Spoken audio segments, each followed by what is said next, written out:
Breaking news చూస్తున్నాం. వరంగల్ జిల్లా మామునూరులో విషాదం చోటు చేసుకుంది. ఇంజనీరింగ్ స్టూడెంట్ ఊరేసుకొని ఆత్మహత్య చేసుకున్నాడు.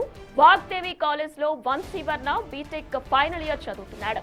యువకుడి ఆత్మహత్యపై కుటుంబ సభ్యులు అనుమానాలు వ్యక్తం చేస్తున్నారు. కాగా న్యూ ఇయర్ వేడుకల కోసం వంశీవర్మ స్వగ్రామం పెద్దపల్లికి వెళ్లాడు. అయితే ఓ యువతి ఫోన్ చేయడంతో 2 రోజుల క్రితం తిరిగి వచ్చాడు. పోస్ట్ మార్టం నిమిత్తం డెడ్ బాడీని ఎన్జీఎం ఆసుపత్రికి తరలించారు.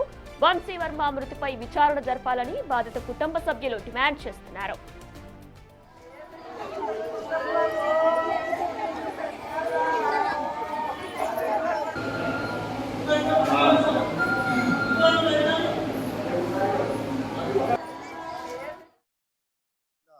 నా కాలేజ్ అయిపోయిందని బట్టలు బ్యాగులు అన్ని ఆయనకున్న సామాన్ అంతా చదువుకొని ఇంటికి రావడం జరిగింది.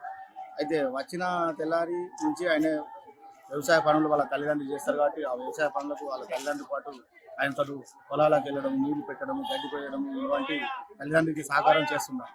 అయితే అదే క్రమంలో కూడా ఆదివారం నాడు కాలేజ్ నుండి ఒక అమ్మాయి ఫోన్ చేసి, రేపు మనకు కాలేజీలో మనకు ఉన్నది, నువ్వు రావాలి, ఈ 40 మంది బ్యాచ్లుగా వేసి కాలేజీ ఉంటుందట, మీరు రావాలన్నోళ్ళే సరే వస్తానమ్మా అని ఇంటికాడ అమ్మ నాన్నకు చెప్పి అమ్మ నాన్నతో నొప్పించుకొని అతడు మళ్ళీ తిరిగి రావడం జరిగింది. ఎవరో దీని వెనుక అతనికి బెదిరింపు కాల్స్ అన్న రావాలి, అతన్ని ఏ విధంగా టార్చర్ చేసి ఇస్తేనే అతడు ఉరిపెట్టుకుని చచ్చే వ్యక్తి కాదు.